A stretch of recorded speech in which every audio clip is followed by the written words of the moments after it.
प्रशांत आत्मा जितेंद्रिय में प्रसन्न रहते थे, हमेशा प्रसन्न रहते थे और इंद्रियों को जीता काम है, कान क्रोध लोभ मोह के सब परे था। अब एक दिन सुदामा जी जो है अपने भगवान कृष्ण कन्हैया जी की पूजन पाठ करके और बैठे हुए थे, भगवान का भजन कर रहे थे। अब भगवान ने सोचा कि देखो ये भक्त मेरे पास नहीं आता तो मैं इसके पास चल जाऊं, जो तू आवे एक पग मैं आऊं पग 60। प्रभु का नियम है, तू एक पग चला, बाकी 60 पग मैं चलूंगा तेरे पास आने के लिए। तो उन्होंने वह भगवान एक ब्राह्मण को धर के आए और ब्राह्मण के रूप धर कर आए। सुदामा जी भगवान ठाकुर जी की सेवा कर रहे थे, सुशीलाओं की धर्म पत्नी है, भगवान के पूजन पाठ करके बैठी हुई थी। अब बच्चे भोजन मांग रहे थे कि माता जी हमें भोजन की आवश्यकता है, पर देखो भगवान की ऐसी कृपा समझे कि 4-4 दिन सुदामा जी के यहाँ चूल्हा नहीं जलता था, 4-4 दिन बच्चे भूखे रहते थे और तुलसी पत्र खा करके वह अपनी क्षुधा को शांत करते थे। अब एक दिन जब बच्चे बहुत द्रवीभूत होने लगे कि माता जी हमारे पास हमें भूख बहुत लगी है, हमें भोजन दे दीजिए, तब वह उन्होंने कहा कि उस कृष्ण कन्हैया के पास भगवान बैठे हैं, पापा पिताजी जाओ उनके पास चले जाओ। इतने में ब्राह्मण का रूप धर करके भगवान द्वारिकाधीश आ गए और आकर के कहते हैं भिक्षा देहि माते। अब भिक्षा मांगने आ गए तो सुशीला जी ने कहा कि हे विप्र देवता, हाथ जोड़ करके कहा कि ब्राह्मण देवता मेरे पास तो खुद भिक्षा मांगने की व्यवस्था है, मैं खुद भिक्षा मांगती हूँ और आप मेरे यहाँ पर आए हैं, मैं आपको भिक्षा कहाँ से दूँ? बोले नहीं, आप मुझे भिक्षा प्रदान करिए। बोले नहीं, भिक्षा नहीं दे सकती मैं, क्योंकि मेरे घर में दरिद्रता का जन्म हुआ है, मैं बहुत दरिद्र हूँ, हमारे बच्चे 4 दिन से भूखे हैं और हम उन्हें भोजन नहीं करा पा रहे हैं, हम आपको ब्राह्मण देवता भिक्षा कहाँ से देंगे? अब सुशीला से भगवान की बात हो रही ब्राह्मण के रूप में, और ये देखो कि ठाकुर जी की सेवा में सुदामा जी लगे हुए हैं, अब कोई देख नहीं रहा है और उन्होंने कहा दरिद्रता है। बोले जन्म हुआ दरिद्रता का? अच्छा, सूतक लगा हुआ है। बोले कौन सा? बोले दरिद्रता, वो जन्म जन्मांतर से हमारी दरिद्रता हमारा पीछा नहीं छोड़ रही है। अब भगवान ने कहा, जो ब्राह्मण के रूप धारण करके आए थे, उन्होंने कहा आप यदि चाहो आपके स्वामी के जो मित्र हैं आप नहीं जानती कौन है? बोले कौन है? बोले आपको कभी आपके स्वामी ने बताया नहीं? बोले नहीं। बोले आपके स्वामी ने ये नहीं बताया कि आपके स्वामी के जो मित्र हैं श्री द्वारिकाधीश भगवान कृष्ण हैं? बोले आज तक नहीं बताया है। बोले आप यदि सुदामा जी के लिए, आपके स्वामी के लिए यदि आप भाव पहुंचा देते हैं तो वह द्रास्यते द्रविरं घोरी सीदते ते कुटुम्बिने। बोले आपका सारा दारिद्र्य नष्ट कर देंगे भगवान। जो भक्त भगवान के पास नहीं जाता तो भगवान खुद भक्त के पास जाते हैं। अब वह आ गए, भगवान से ने कहा कि आपके स्वामी के मित्र बचपन के मित्र हैं, उज्जैन अवंतिका नाथ में एक साथ पढ़े हैं और उनके पास जाएंगे तो उनके पास जाओगे तो वह आपका सारा दरिद्रता को नाश कर देंगे, दरिद्रता पूरी नष्ट कर देंगे। अब ब्राह्मण देवता ये कहकर चले गए। बोले भिक्षा, बोले भिक्षा एक काम करो तो भगवती सुशीला ने एक तुलसी पत्र दे दिया। बोले तुलसी पत्र लेकर जाओ, हमारे पास तुलसी के अलावा हमारे पास कोई व्यवस्था नहीं है। भगवान तुलसी पत्र लेकर प्रसन्न होकर चले गए अब सुदामा जी बड़े प्रेम से भगवान का पूजन पाठ, दैनिक क्रिया भगवान की संध्या पूजन पाठ पूजन करके जब उठे तो वह सुशीला ने एक प्रश्न किया कि मैंने सुना है आपके बचपन की मित्र जो हैं श्री द्वारिकाधीश कृष्ण हैं। पहले कहा नहीं है, बोले नहीं। तो सुदामा जी ने कहा कि हे प्रियतमा तुम्हें ये किसने बताया? बोले ये उसके अलावा और मेरे अलावा कोई जानता नहीं है। और वो जानता है और मैं जानता हूं। तो बोले एक ब्राह्मण देवता हमारे यहाँ आए थे और ब्राह्मण देवता ने ये बताया है।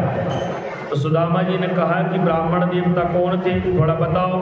सुशीला जी ने कहा छोटे से ब्राह्मण थे। अच्छा, बोले सुदामा जी जानते थे कृष्ण कन्हैया की क्या स्वभाव है? उन्होंने कहा कि क्या वो आपसे बात कर रहे थे और इधर उधर देख रहे थे, टेढ़ी टांग करके खड़े हुए थे? बोले हाँ। अच्छा, जब वो हंस रहे तब गाल में थोड़े से गड्ढे पड़ रहे थे क्या? बोले हाँ। अच्छा, बोले जब वो बात कर रहे थे नेत्र भी इधर उधर कर रहे थे क्या? बोले हाँ। समझ गए सुदामा जी कि वो कृष्ण कन्हैया ही आया है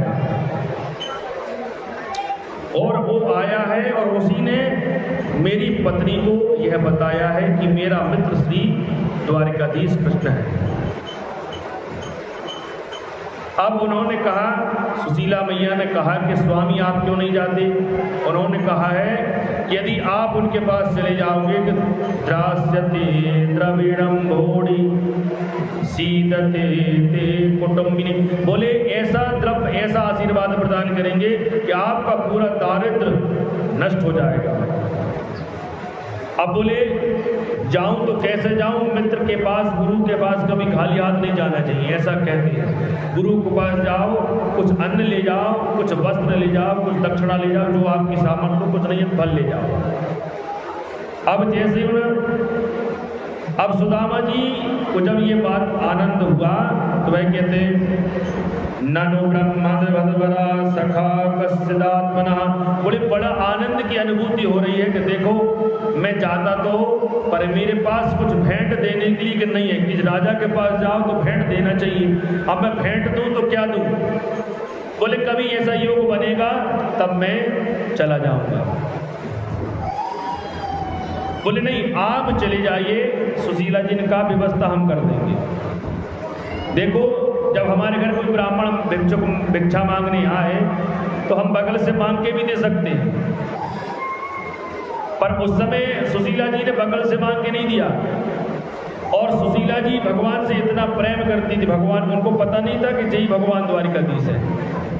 जब उन्हें पता चला कि आप उनके पास जा रहे हैं, बोले मैं जा करके व्यवस्था कर दूंगी। बोले कहाँ से करोगे? बोले आप व्यवस्था, आप जाने की तैयारी करिए, बाकी पूरी व्यवस्था मैं करूँ। मैं आपकी अर्धांगिनी हूँ, जो मैं व्यवस्था आपकी कर दूंगी। तो उन्होंने अब व्यवस्था ब्राह्मण देवता के पास, सुदामा जी के पास व्यवस्था नहीं थी कुछ अन्य धन लेने के लिए। उन्होंने या चतुरो मुष्टि विप्रान पृथक तुंडुलान चैल खंडेन तान बद्वा भरते बुधश्रदा। बोले सुशीला जी 4 ब्राह्मणी के पास गई। देखो अब सुशीला जी ब्राह्मणियों के पास गई, किसी अन्यत्र के पास नहीं गई है, ब्राह्मणियों के पास, क्योंकि भगवान ब्राह्मणों के इतने प्रिय हैं कि ब्राह्मणों के यहाँ का यदि उनकी चरणों की रज मिल जाए तो वह अपने मस्तक पर लगाते हैं। एक ब्राह्मणों की चरणों की रज, एक गोपियों के चरणों की रज अपने मस्तक पर लगाते हैं भगवान। तो ये सुशीला जी ने 4 ब्राह्मणों के यहाँ से चावल मांग लिया है, 4 मुट्ठी चावल लेकर आए और आकर के अब विप्रान पृथक दंडुलान चावल ब्राह्मण के यहाँ से ले आए। अब बांध कर दें तो कैसे दें? इतने वस्त्र फटे हुए जीर्ण शीर्ण हो गए थे कि एक वस्त्र में बांधना संभव नहीं था कि एक वस्त्र में उस अन्न को बांध दिया जाए, चावल को। तो भगवान ऐसी कुदृष्टि कहें या उसकी कृपा कहें कि यदि ये व्यवस्था है तो प्रभु के गुणानुवाद होते हैं। हम यदि अरबपति हो जाएं तो प्रभु के गुणानुवाद छोटे से रूप में करके निकल जाएंगे। उन्होंने या चत्वा चतुरो मुट्ठी विप्रान पृथक तंडुलान चैन खंडेन, उस वस्त्र को चार तरफ से ऐसा ऐसा करके और उसे बांध दिया और बांध करके बोले जाइए स्वामी अब आप चले जाइए। और बोले आप जा रहे हैं, मेरी एक मनोव्यथा है और द्वारिकाधीश से जरूर कहना। एक मास दोई पाख में दो एकादशी होए, मेरे घर गोपाल जो नित्य एकादशी होए। प्रभु आपकी देखो कृपा है, जो वैष्णव भक्त होते हैं एक मास में दो एकादशी होती है, एक महीने 15 दिन में एक एकादशी आती है, दूसरे 15 दिन में दूसरी एकादशी आती है। बोले आपके भक्त जो हैं एकादशी का जो व्रत है वह महीने में 2 बार रखते हैं, पर सो प्रभु आपकी कृपा से देखो हमारे घर में, मेरे घर गोपाल जो नित्य एकादशी, मेरे घर नित्य एकादशी होती है और मेरे जो बच्चे हैं वह 4 दिन से भूखे भी रहते हैं, पता है रोज एकादशी हो रही है। और सुदामा जी ने कहा ठीक है देवी मैं ये कह दूंगा, और सुदामा जी चले गए। और एक मनोव्यथा भी उन्होंने कहा, सुशीला जी ने एक भजन और उन्होंने स्तुति की, बोले बोली सुदामा से, बोली सुदामा से सुशीला पिया तुम्हारे कन्हैया ने ये क्या किया। बोली सुदामा से सुशीला पिया तुम्हारे कन्हैया ने ये क्या किया। बोली सुदामा से सुशीला पिया तुम्हारे कन्हैया ने ये क्या किया। सुशीला जी कह रही है सुदामा जी तुम्हारे कन्हैया ने जो कुछ किया है ठीक किया है, पर ये क्या दिया, अब आप ये मनोप्रथा जा करके श्री द्वारिकाधीश को सुना देना। तो यहाँ से भगवान श्री द्वारिकाधीश के दर्शन करने के लिए सुदामा जी चले, चलते चलते थक गए और चलते चलते थक गए। एक बटवृक्ष के नीचे सोचा बोले यहाँ पर आराम कर लिया जाए, तो चरण पादुका भी नहीं थी, पैरों में कांटे लग गए थे, कंकड़ चुभ गए थे। वह थोड़े विश्राम करके, और भगवान की देखो ऐसी लीला कि भगवान के कहते हैं भगवान जो तू आवे एक पग मैं आऊँ पग 60। तो भगवान ने सुदामा जी थोड़ी देर चले, भगवान सुदामा जी की ऐसी कृपा बनाई, सुदामा जी को निद्रा आ गई, वह सो गई और सोकर सीधे जाकर के सुदामापुरी से निकले और बटवृक्ष के पास शयन किया। बटवृक्ष के नीचे जैसे ही भगवान ने अपनी लीला करी तो सीधे सुदामा जी जो है द्वारिकाधीश पहुंच गए, द्वारिका पहुंच गए। अब जैसे ही निद्रा खुली तो सुदामा जी ने कहा कि अब कुछ भक्त निकल के जा रहे थे और उनका भैया ये कौन सा गांव है। बोले ये द्वारिका है। अच्छा द्वारिका आ गए।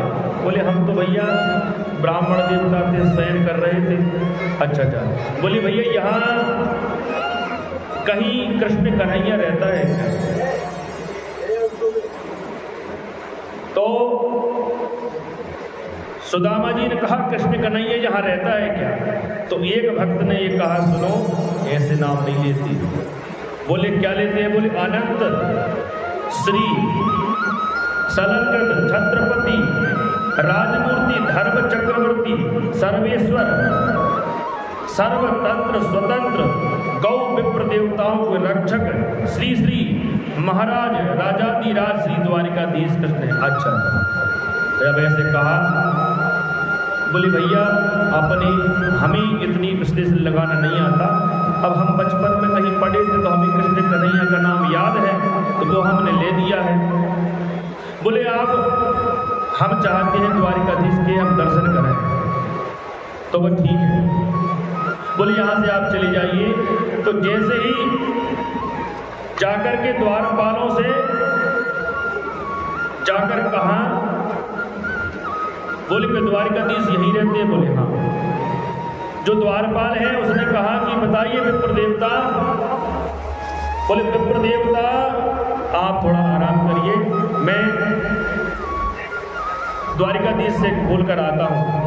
अब जब सुदामा जी ने कहा कि मैं बचपन का मित्र हूं, ये कहना है, बचपन के मित्र हूं मैं और बस इतना कहना है।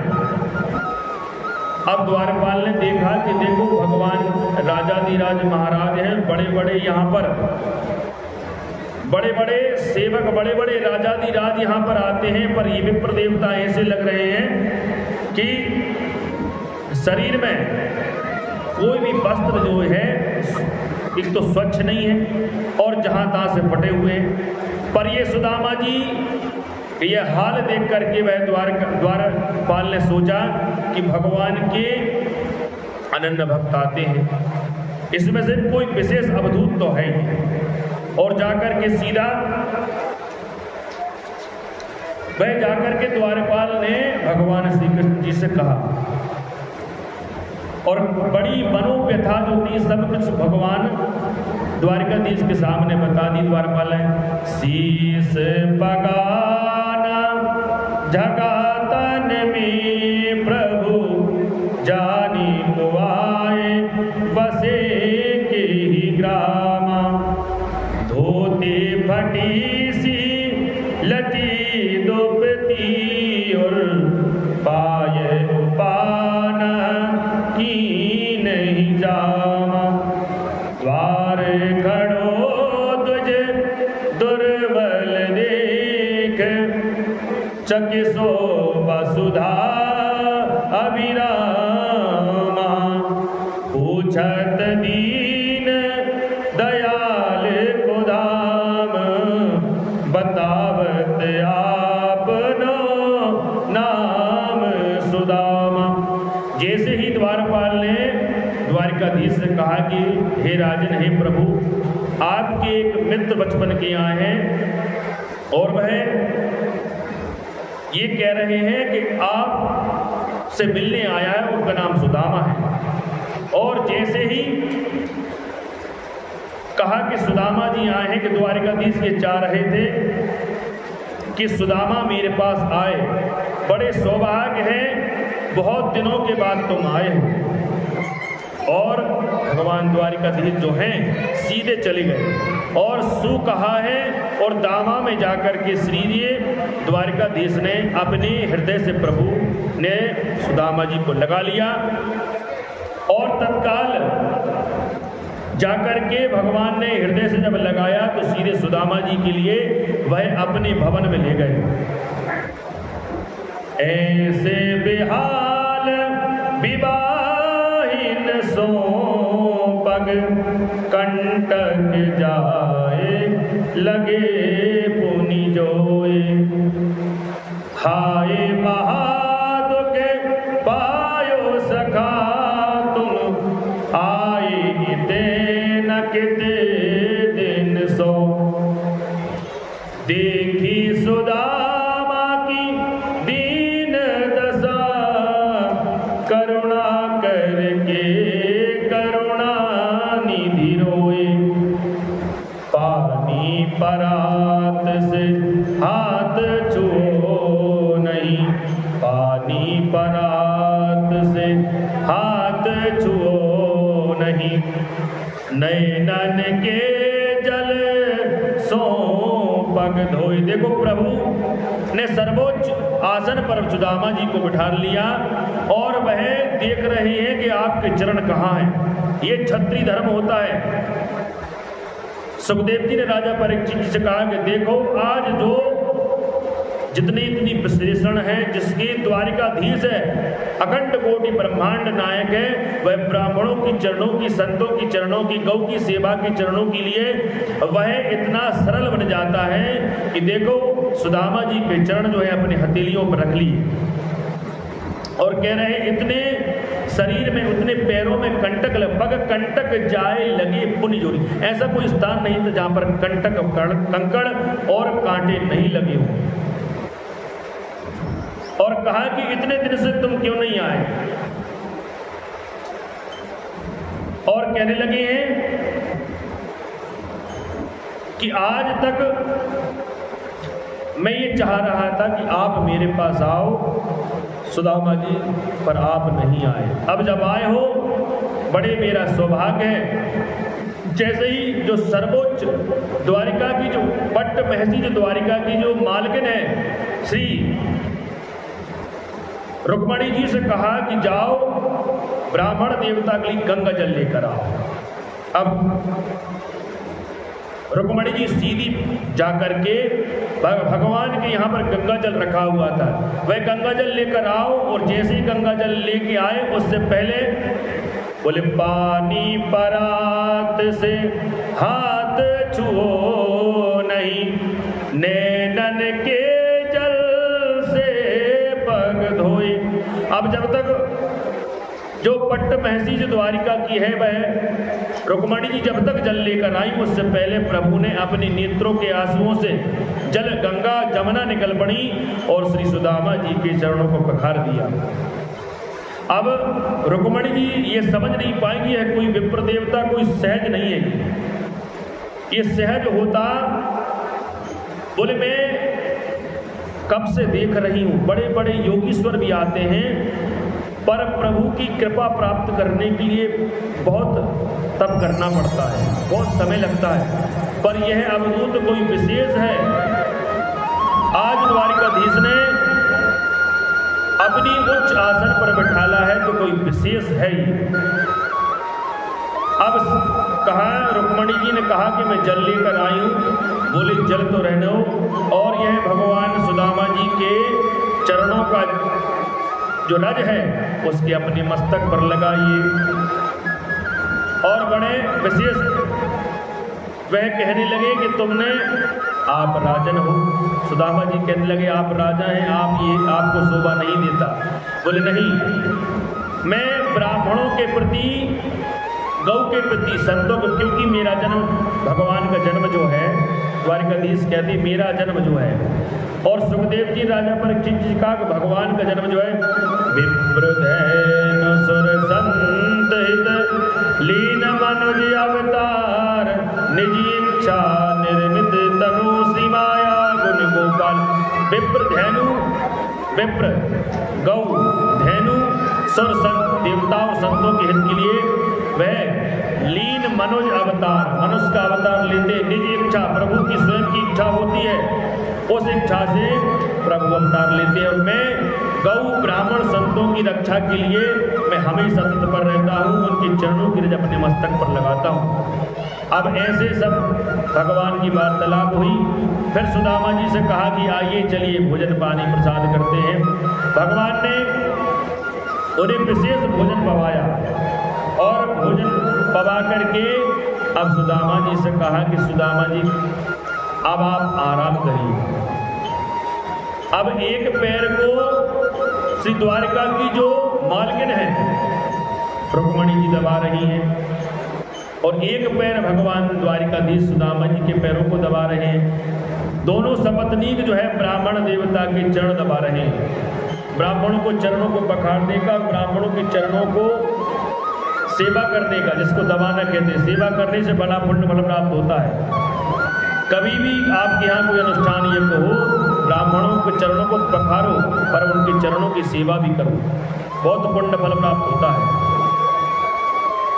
बोले जैसे ही चरणों को पखारा, अब सुदामा जी से प्रभु ने कहा कि आपका स्वभाव वैसे ही वैसे ही, आप नहीं बदले।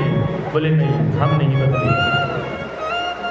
अब सुदामा जी ने कहा कि तुम भी तो नहीं बदले हो, जो आज तुम्हें पहले से जो व्यवस्थाएं तुम्हारे शरीर में जो क्रियाएं थी वह आज है। बार बार ऐसे बचपन की यादें निकालनी। तो उन्होंने कहा कि भैया देखो, सुदामा जी अपन गए थे, हमारे गुरुदेव ने कहा था कि जाओ तुम यह चने के ले जाओ और जा करके वह, और आम की ठंड में देखो आपने आवाज़ भी दांतों से आ रही थी। जब ऐसी ऐसी बातें निकाली तो सुदामा भाई समझ गए कि बचपन की यादें। बोले कन्हैया ये बातें छोड़, और क्या हाल चाल है तेरे? बोले विवाह हुआ कि नहीं? बोले हाँ हमारा विवाह हो गया है। अच्छा, बोले आपने विवाह किया कि नहीं? बोले हाँ हमने विवाह किया है। बोले तो फिर बताओ कुछ दिया कि नहीं? कुछ लेकर आए हो? मेरी भाभी ने मुझे कुछ दिया है। अब एक पोटली समेट बार बार समेट रहे थे। अब भगवान तो समझ गए, भगवान से कोई समदर्शी है, भगवान से कोई बात छुपी नहीं है। वह बार बार बटखेलियाँ कर रहे हैं और चरण दबा रहे हैं और बात पूछते चले जा रहे हैं। धीरे से पोटली में सटक गई और सुदामा जी की जो चावल की पोटली थी वह भगवान द्वारिकाधीश के हाथ में आ गई और हाथ में आकर कहने लगे जी क्या है? अब देखो द्वारिकाधीश है और राजा के पास यदि अपन कहीं चावल लेके जाए थोड़ा शर्म आता है कि देखो इस द्वारिकाधीश या राजा के पास अपन आए और चावल की लेके चले जाएं और वो भी अपने घर के हो तो ठीक है, दूसरे घर से मांग के ले गए थे। अब द्वारिकाधीश ने कहा कि मेरी भाभी ने कुछ मुझे भेंट नहीं दिया। भगवान तो समझ रहे थे कि मुझे क्या प्रदान किया है। जैसे ही झपट ली और झपट करके वह कहा कि ये महाप्रसादी मुझे पहुंचाई है। और जैसे ही भगवान ने सोचा इस प्रसाद को अब मैं ग्रहण करूं तो एक मुट्ठी चावल उठा करके प्रभु ने अपने मुख में डाले और सारा संसार, सारा ऐश्वर्य, सारा राज्य जो है सुदामा जी को प्रदान कर दिया। अब दूसरी मुट्ठी जैसे ही उठाई है और अपने मुख में डालने लगे तो वह रुक्मणी महारानी ने रोक लिया, प्रभु अब आपने सारा ऐश्वर्य, सारा वैभव, सब कुछ आपने दान कर दिया है, अब आप स्वयं सुदामा बनना चाहते हैं क्या?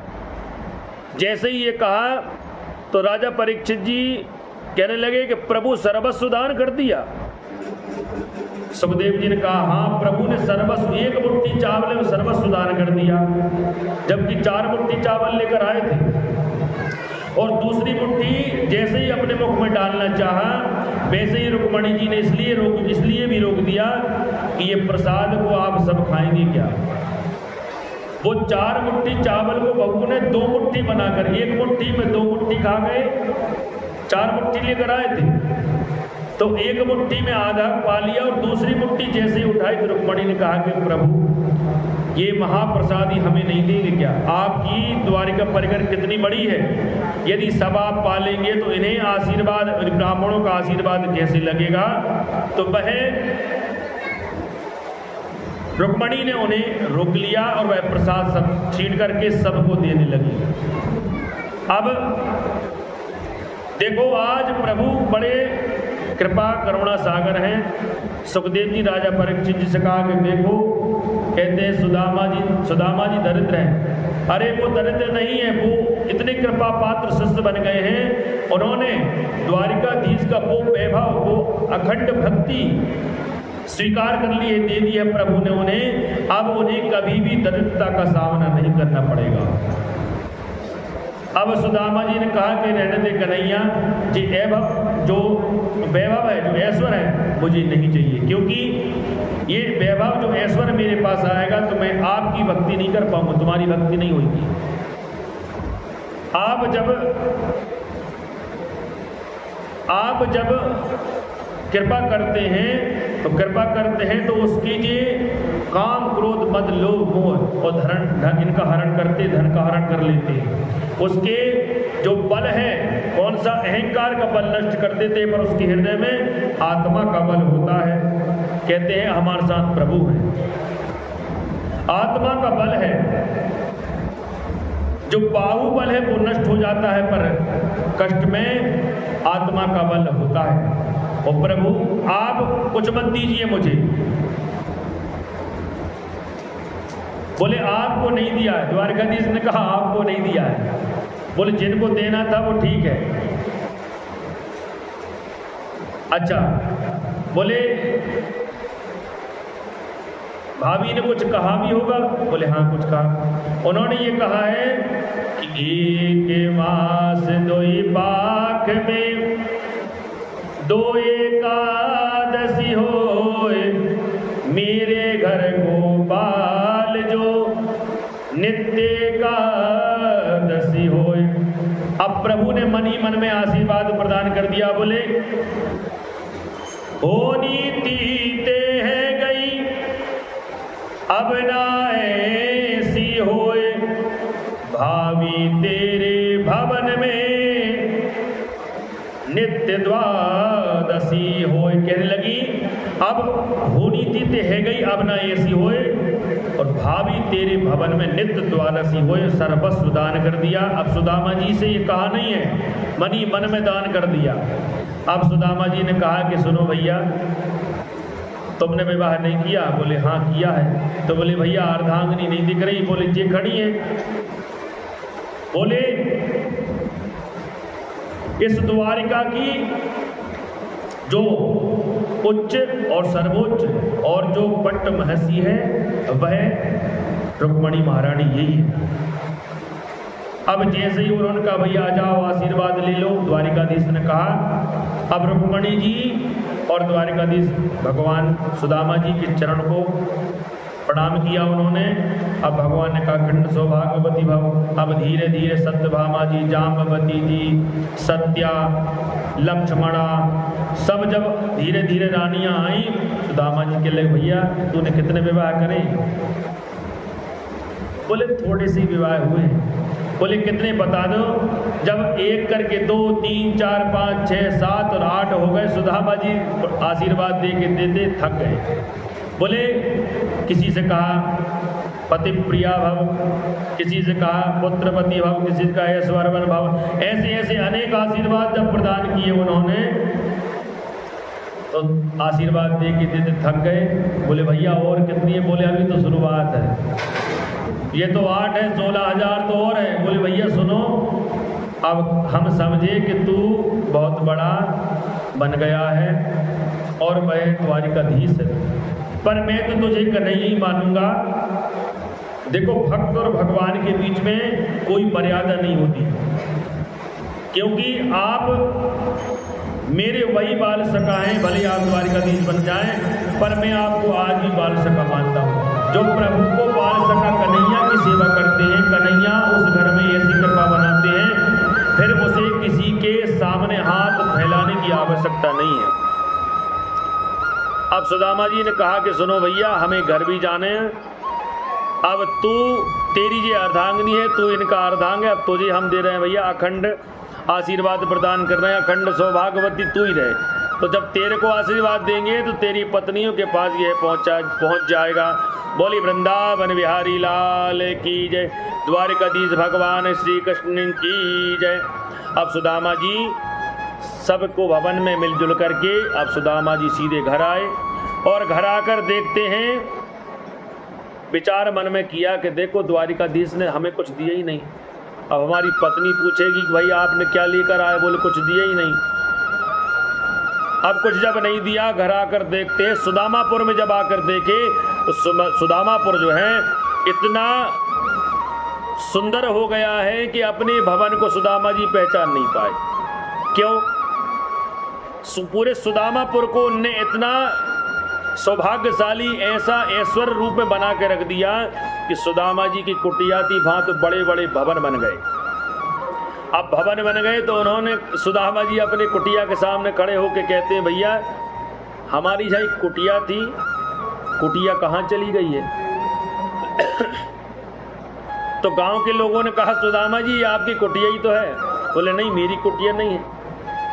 ये सुदामा जी ये दर्शाना चाह रहे हैं कि आप कितना ही ऐश्वर्य में आप आ जाएं, कितना ही ऐश्वर्य कितना ही भोग आपके पास हो जाए, पर आपको ये समझना चाहिए कि संसार में वो कुटिया ही सब कुछ है। संसार ये ऐश्वर्य आपके साथ नहीं जाएगा, ये ऐश्वर्य सब यही रखा रह जाएगा। अंत में जो कुटिया में घास फूस लकड़ी इत्यादि लगते हैं, हमारी जब संसार छोड़ के जाएंगे तो उन्हीं की आवश्यकता पड़ेगी। बोल वृंदावन बिहारी लाल की जय। तो सुदामा जी ने कहा कि मेरी कुटिया कहाँ गई है? इधर से सुशीला मैया आ गई। सुशीला जी आकर के थाली सजा करके बड़े सुंदर स्वरूप धारण कर ली। देखो जब ऐश्वर्य धन आता है थोड़ा बहुत श्रृंगार तो जरूरी है। उन्हें पहले विवाह जब होता था तो काय का ब्यूटी पार्लर, जहाँ तो अब ब्यूटी पार्लर के बिना भैया बोल दिन भर ब्यूटी पार्लर में ही समय निकल रहा है, पानी ग्रहण में 1 घंटे मिलता है। तो जैसे ही सुशीला जी को देखा तो बड़े 16 श्रृंगार करके चली आ रही थी। सुदामा जी पहचान नहीं, हे सुंदरी आप कौन है? अब देखो तो सुशीला जी ने कहा कहीं भांग भांग खा के तो नहीं आ गए सुदामा जी? अरे अपनी अर्धांगिनी को नहीं पहचान रहे? बोले अरे सुशीला तेरे दो चटीला हो चुके, देखो कितनी सुंदर लग रही हो। और अपने पुत्र कहाँ है? जैसे ही देखे तो पुत्र अपने भगवान कृष्ण कन्हैया के स्वरूप में सब नए नए वस्त्र धारण करके आए और आकर के अपने भवन में प्रभु की भक्ति करने लगे, पर भक्ति उनको लग नहीं रही, आनंद नहीं आ रहा। आज सुखदेव जी ने कहा राजा परीक्षित, सुदामा जी जिन ब्राह्मण के यहाँ से जो चावल लेके गए थे भगवान महालक्ष्मी ने पहले उनके भवन को बनाया। आप प्रसाद लेकर आए हैं तो कोई कहता है गुरुदेव मेरी भेंट भी ले जाना, भैया मेरी भेंट भी चढ़ा देना। तो अब जिसकी भेंट है उसको पुण्य भी मिलेगा, भगवान उसको देंगे। तो ब्राह्मण देवताओं ने पूरे भवन के लिए सुदामापुर को नवयौवन कर दिया, इतना सौम्यपुर कर दिया उसके लिए कि वह देवता भी देख करके हर्ष करने लगे कि देखो भगवान की कृपा। एक कि जेहि पर कृपा जानी जन जानी, कवि और अरज न जावहि वानी। प्रभु जो है जिस पर कृपा करते हैं, आज ये भगवान की यदि कथा हो रही है तो भगवान 3 साल से हम लगे थे 3 साल से भैया लगे थे। आप सब परिवार वाले इन्होंने कहा, उनने कहा भागवत करा लो, मूल पाठ करा लो, तो भागवत का मूल पाठ भी हुआ और कथा भी भगवान की चल रही है। देखो ये भगवान की बड़े सौभाग्य की बात है। तो भगवान ने 3 वर्ष तक पहले जाना कि ये भक्त मेरे योग कराने योग है कि नहीं। उस वाले घर से होते होते ये वाले घर तक आया, इसलिए जो यज्ञ वहां से होने वाला था वो जहाँ हो गया। क्यों कि प्रभु पहले जानते हैं कि भक्त जो है मेरे कृपा पात्र है कि नहीं। रामायण में हर चीज का प्रमाण है। जेहि पर कृपा जानी जन जानी, कवि और अरज न जावहि वानी। जेहि पर कृपा, प्रभु पहले जिस पर कृपा करते हैं पहले उसको कष्ट देते हैं। लोग कहते हैं गुरुजी ये भगवान की भक्ति कर रहे हैं हमें कष्ट आ रहा है। नहीं, भगवान उस पर कृपा करने से पहले उसको तरसते हैं, समझते हैं कि ये कृपा लायक है कि नहीं। अब सहजता में आपको कृपा मिल जाए, सहजता में आपको कोई बल मिल जाए तो उसकी आपको कद्र नहीं होगी। इसलिए कहते हैं कि सहजता से भगवान किसी पर कृपा नहीं करते। ये धन और धान का ऐश्वर्य ये कृपा नहीं है। ये तो बच्चों को चुप करने के लिए, बच्चा रो रहा हो तो उनके टाफी दे दो यार चुप हो जाएगा। ये चुप होने की व्यवस्था है। धन धान ऐश्वर्य, पत्नी बच्चे सब धन। तो सुदामा जी ने कहा ये धन धान मुझे नहीं चाहिए, ये जब से आया है जब से मैं आपकी भक्ति नहीं कर पा रहा, मन नहीं लग रहा है। सुदामा जी बाहर जा करके वृक्ष के नीचे भगवान की भक्ति करते। तो सुदामा जी को कष्ट इसलिए दिया है कि भगवान उस कृपा पात्र को समझ रहे हैं कि कृपा लायक है कि नहीं। इसलिए इस रामायण में तुलसीदास जी ने लिखा कि जेहि पर कृपा जानी जन जानी, पहले उसको जानते हैं प्रभु, कष्ट देते हैं कि भाई इस कष्ट में खरा कौन उतरता है। सोना जब तक अग्नि में तपेगा नहीं, जब तक सुनार उस पर प्रहार नहीं करेगा, जब तक विश्वसनीय नहीं होगा ये स्वर्ण आभूषण लायक है कि नहीं। कि सीधा सोना लाया आभूषण बन गया, नहीं बन सकता। और उसकी वाणी जब प्रभु कृपा बनाते हैं तो वाणी में वो प्रभाव होता है। सरस्वती मैया वो कृपा बना देती है कि कवि और अरज नचा वही वाणी, उसके वाणी को प्रभाव होता है कि किसी को भी कैसे भी नचा दे। अब 3 साल से हम इस यज्ञ को करने की विचार में हैं, पर प्रभु ने अब किया। भगवान समझ रहे थे, सबने कहा, हमने कहा भैया कर लेते, पर इसमें भी समय कैसा मिला ये भगवान कन्हैया जी ने दिया। 1 दिन का समय भी घर जाने को बड़ी मुश्किल में मिला और तत्काल लौट कर आना पड़ा। तो ये भगवान की कृपा है कि जही पर कृपा जानी जन जानी, कभी और अरज न चावही वानी। प्रभु सब पर कृपा करते हैं, और कृपा करते हैं तो देखो धन धान तो बहुत आपके पास है, पर उसकी भक्ति में आप लगे रहें, बस यही है।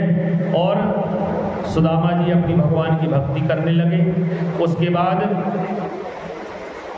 राजा परीक्षित जी भगवान की भक्ति करके एकांत में बैठ गए, और फिर वहाँ से देखते हैं कि तक्षक नाग चला आया, और आकर के तक्षक नाग ने उन्हें डस लिया और शरीर नष्ट हो गया। और भगवान अमृत की कृपा से, भागवत की कृपा से वह पुनः जन्म ले लिया, पुनः वह जीवित हो गए। और परीक्षित जी ने कहा, सुदामा जी का चरित्र सुनकर के मेरे हृदय में बड़ा आनंद आया है, और मैं संशय रहित हो चुका हूँ। मेरे मन में जो अभिमान है वो नष्ट हो गया।